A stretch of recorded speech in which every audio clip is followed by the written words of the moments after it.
Hi, I'm Em, and this is Fang Farrier. Today we'll be talking about bullying and its prevalence in both dentistry and medicine.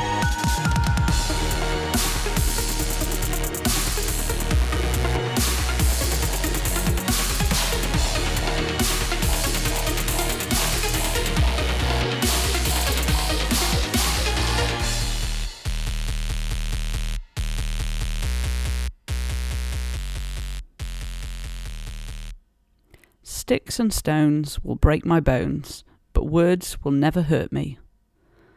Something I'm sure we've all said on the playground from time to time in response to a taunt from another child, and something that's been with us for centuries and handed down from generation to generation, from parents and teachers to children, to help build resilience. A simplistic message saying that name calling isn't going to affect them, that being called a name isn't the same as being that word. But as an adult looking on, we do realise that words can hurt, they can harm, and in some ways are far worse than physical harm, because it's hidden in plain sight. Verbal bullying is more subtle. It can be done right in front of other people, and it's easier to extend its effect beyond the physical contact, beyond working hours. So what does it mean in terms of definition? Well, I went to the WorkSafe site for this, and how they define bullying is as a repeated and unreasonable behaviour directed to a worker or a group of workers that can lead to physical or psychological harm. Now, I find there's a lot of grey area with bullying and the definition of bullying, in that a lot of it is down to perception, the perception of what unreasonable is. On the website, they have that down as actions that a reasonable person in the same circumstances would find unreasonable. And in terms of my experiences of bullying in the workplace, is when you're relaying that story to people removed from your workplace, and you're telling them what's happening, not exaggerating, trying to keep emotion out of it, and they tell you that that's ludicrous, that you shouldn't be putting up with it, that it's not right, and that's not the thing that should be happening. And when you're hearing that from multiple sources, I think you've got a fair idea that you can back up your own idea of what's unreasonable. But other grey areas are that there are things that are management tools and setting of standards and general kind of work time performance things that can fall into just great management and leadership, or be abused and fall under the category of bullying. So things along the lines of setting high standards, using constructive feedback, legitimate advice or peer review, managing or a manager requiring a job description to be fulfilled, using warnings and disciplinary action, and reasonable management and performance reviews and progression. So these are things that should be happening, but not that we want to talk about a good bully, but a good bully can use those to their advantage to just push that out of the grey area, and using it in terms of kind of reasonable management into unreasonable expectations, or also just be obstructive in terms of communication of either what's expected or keep changing standards and goalposts and things like that. It's a tricky area, and I think that's a lot of the problems with dealing with bullies and bullying type behaviour being used as a management tool, because it has historically been used in teaching and parenting and all these things, is that shaming someone or bringing them to a point of ridicule in front of other people is going to somehow enforce a lesson, because they will learn it, because they'll remember the shame associated with it. But it doesn't tend to be a great inducer of performance, and falls under the the category of bullying if that's the way you're trying to use it. But bullying involves the misuse of power within a relationship. And power's a funny thing, because when you think of the traditional roles within a dental practice and the dental team, you may find that the power gradients aren't where you expect them to be. So you've got this kind of line management pathway that has a power of authority that's associated with it. But that's not to say that the bully always has to work down, that they're in a position of better power. Sometimes the bully can actually just be established in a place or a practice, and they're using their seniority within that setting over people who are new and maybe less experienced in their role, not necessarily the same role.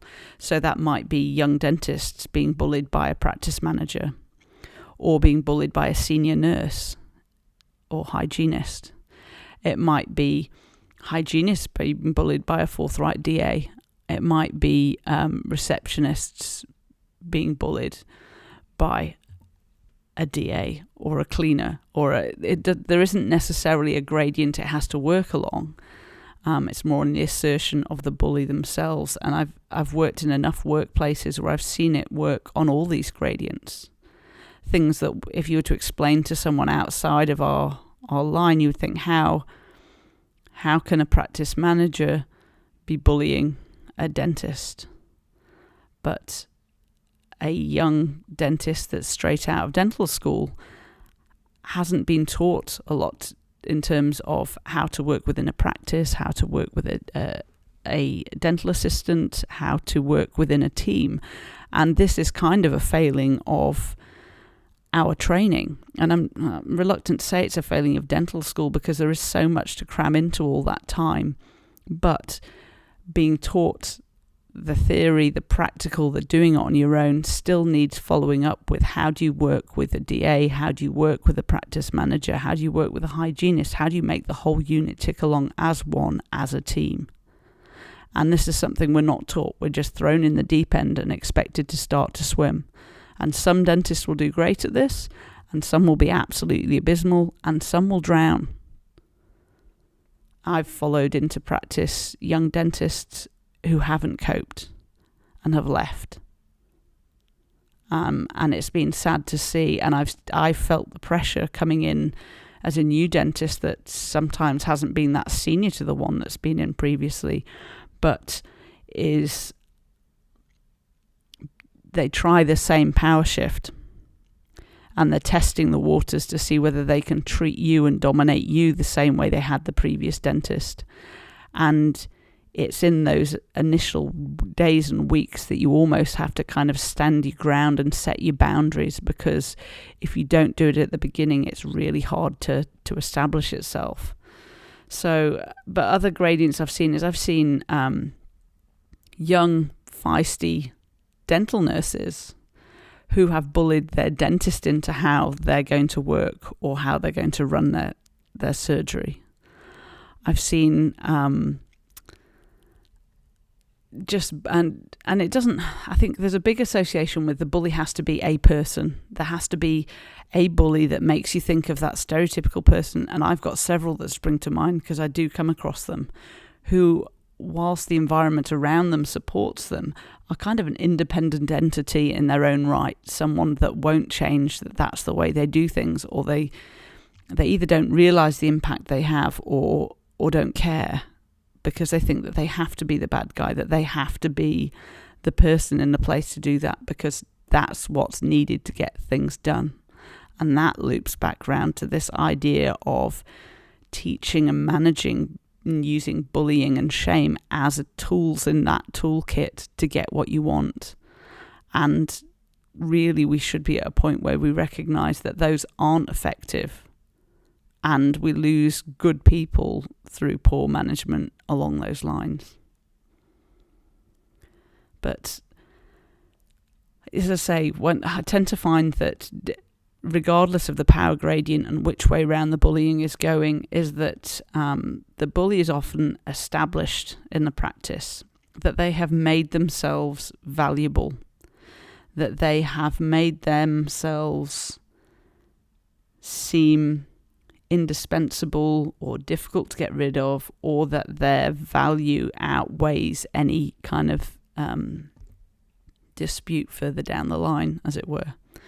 So they're targets of blame or person of interest. I don't like to say victim, just not because I don't like the word, because there are victims to this, but generally speaking, I think from talking to bullies and talking to bullies who don't realise they're doing it, is they're not singled you out as a victim, but you become a person that of interest to them.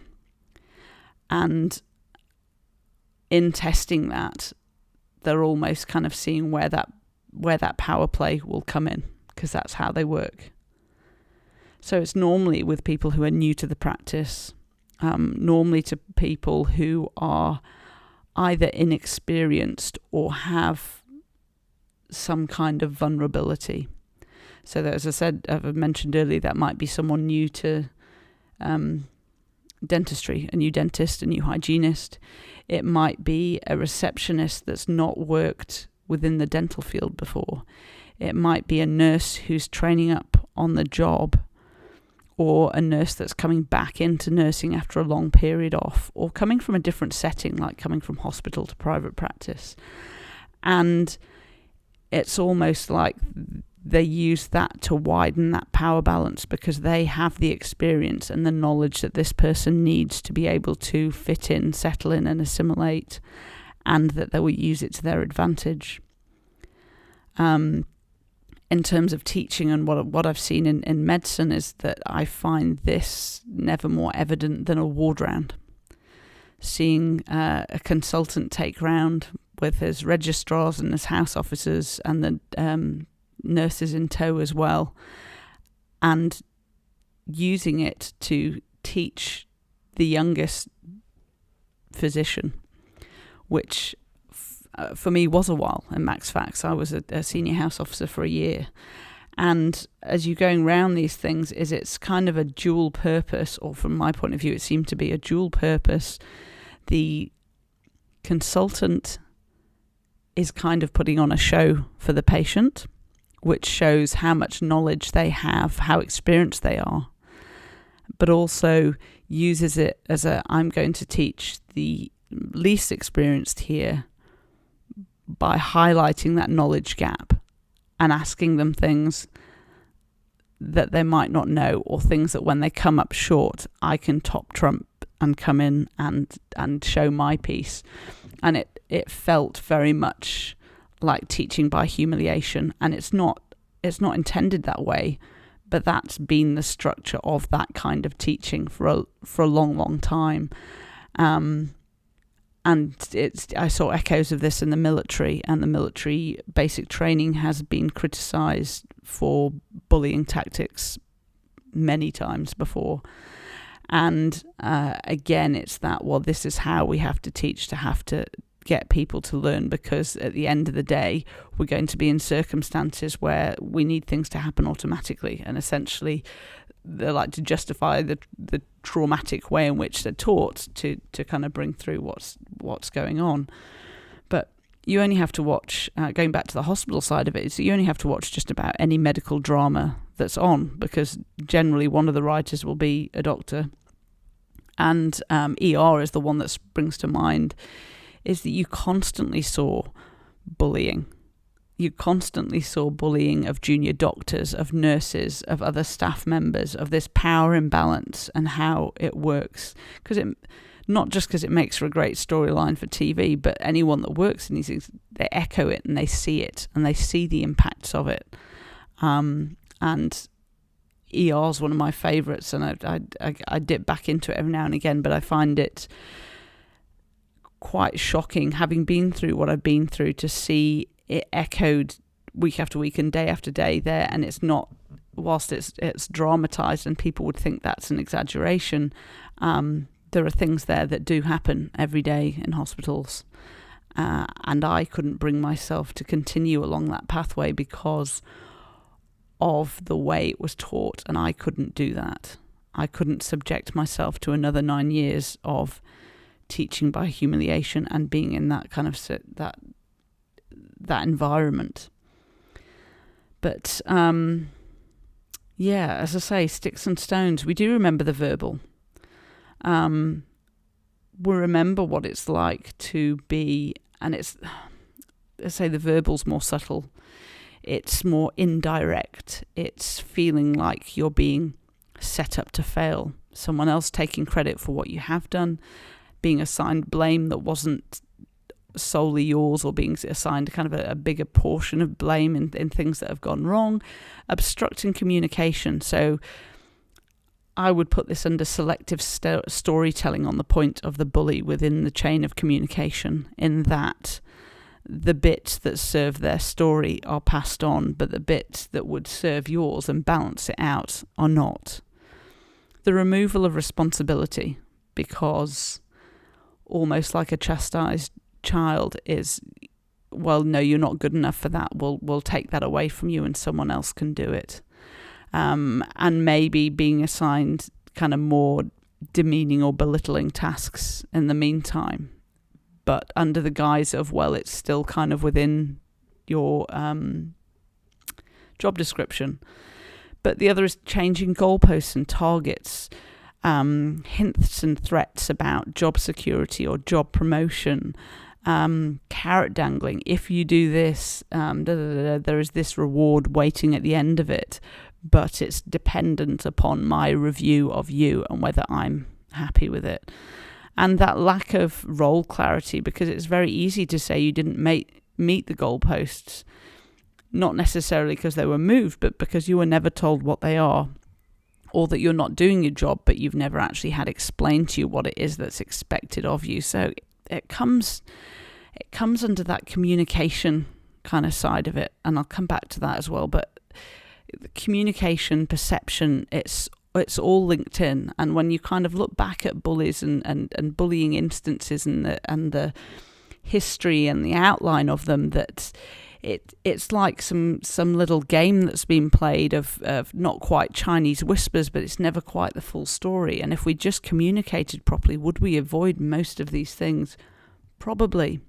Although there are personalities that just like that role and feel they have to be it. So it's just so destructive to a workplace. It destroys trust. It just destroys confidence in the person being bullied. And if you're destroying their confidence and having them question themselves and their ability to do their things, you're not going to get a great performance out of them. And that will reflect financially.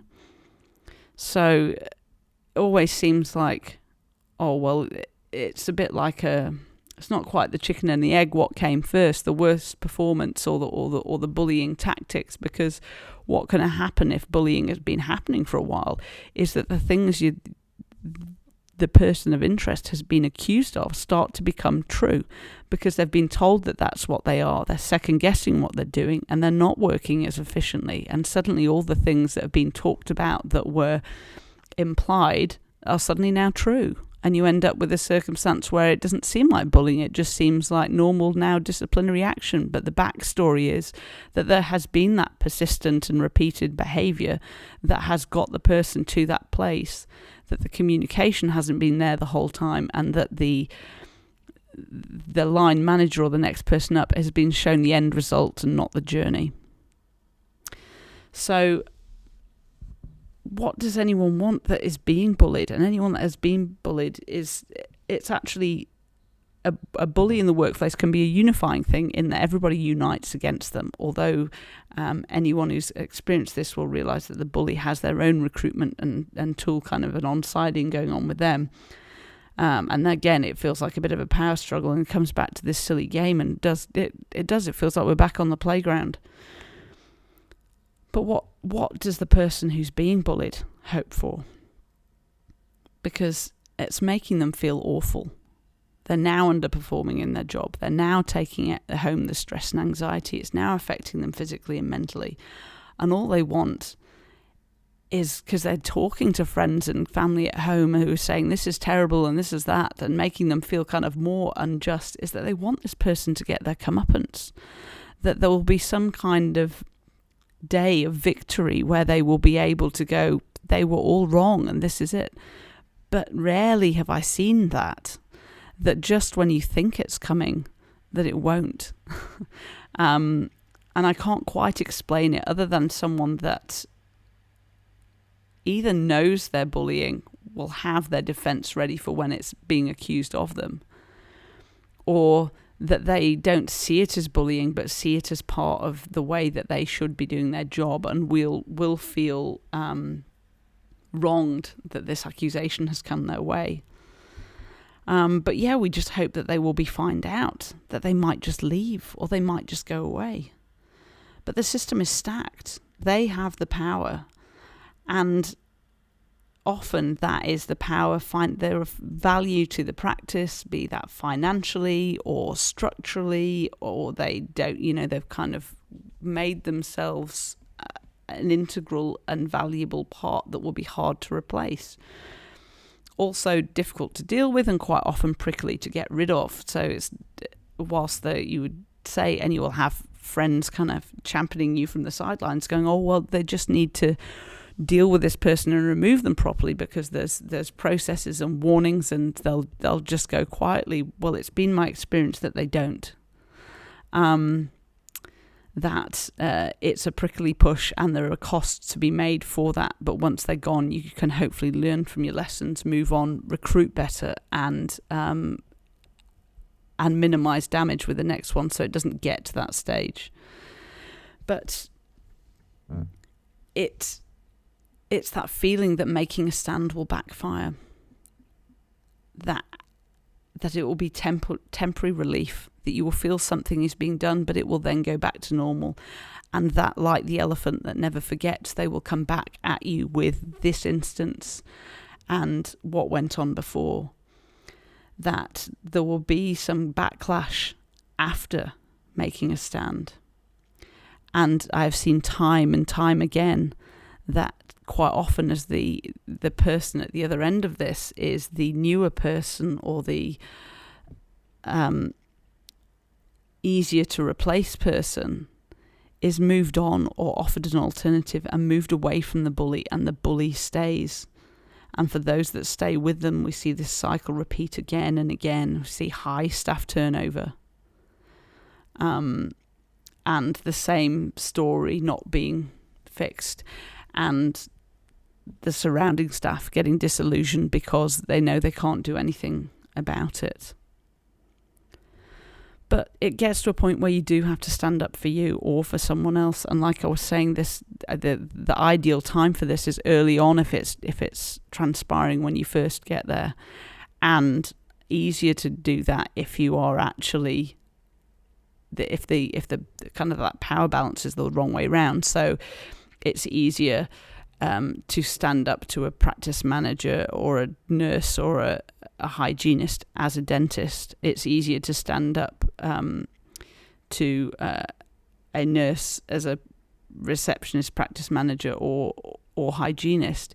It's very difficult as the dental assistant to stand up to just about anybody in the practice. And that's where that kind of power play comes in. But if you can stand up early, then sometimes this will go away. But if you do stand up, it's that heart racing before you start. It's that psyching yourself up to do it. It's the anxiety that it's going to be done. And if you do it, it feels great. If you stand up to a bully and tell them what's what, or tell them how it is, or tell them how you're not going to put up with this, you get a euphoric rush and an adrenaline high. Unfortunately, quite often it's immediately followed by that dread of dawning of possible consequences and sequelae, and the catastrophizing of what might happen next, and waiting for their next move, or to hear from management about their next move, because quite often it won't be directly to you. They'll use other chains and work the system. So, I mean, what do we do? What do we do about these bullies that are there? And what do we do about the fact that bullying tactics are being used to teach, they're being used to manage, and they're being used to lead? that it has been acceptable for so long to use shame and guilt and humiliation as a way forward to teach tools, that the bully is valued, that they've worked their way into that position, that the people that have come up against them end up leaving the practice, and they end up with more of a support team than you take for granted, and often they won't go down without a fight. Don't go quietly and easily. And you're left thinking, is it worth it? Is it worth it for this job? Is it worth it for my fault? Is it my fault? Is this all me? You think of that kind of time when you think, I'm going to stand up, I'm going to say this, and you think of all the adrenaline and euphoric stuff, but is it worth it for what comes next? Because it might not go your way, and it might swing the way of the bully. Should I just leave? Is this too hard? Is this beyond kind of what I get paid to do here? And then if I leave and where I go, what's my reference going to be like? Because quite often the people at fault with this are the people holding the cards that might have something to do with your next job. And my advice there would be, just be honest with your next employer that you didn't get on with this person, and the reference is likely to reflect that. And if they've questions about it, ask. But probably best to mention it than gloss over it, and then they give a foul reference and you don't get your job. But part of it comes down to a lot of things I talk about with stress management, which is knowing what you can control and what you can't. And when you've worked out what you can't, because often you can't control what's going on with the bully, or what's going on with their management within the team, and what will happen, or whether they'll be remediated or given another chance, or whether they'll be asked to move on. It won't go the way that you want it to all the time. And if you can't control that, can you work with this person knowing that that's just the way they're going to be, and having to work around them? But the biggest thing is communication. And as several people I listened to, and I apologise because I can't quite remember where this came from, because it either came from Brené Brown or it came from Gilbert Anoka, is be clear to be kind. And that is, be clear about your expectations. Be clear about how someone is impacting you with how they deal with you. So if they're making you miserable and you're losing sleep over the way you're being managed, let somebody know that, because we're not mind readers. None of us are. And a lot of the things that we think people just know they're doing, or we tell ourselves stories that they must know that this is having a terrible, evil impact on us. Sometimes they don't. And if you tell them the very fact that that's going on, they would be horrified. And that may lead to a change in behaviour. So don't obstruct the communication on your end either. Is tell people the full story as much as it is safe to do so. So be clear. And that goes both ways, is seek clarity on their expectations, on if things are coming up and you just feel like you've been victimized, is ask them what they're asking for. And sometimes just repeating back to someone what they have asked of you can be enough to highlight how unreasonable that request was, because until they hear it read back to them, sometimes they just won't know.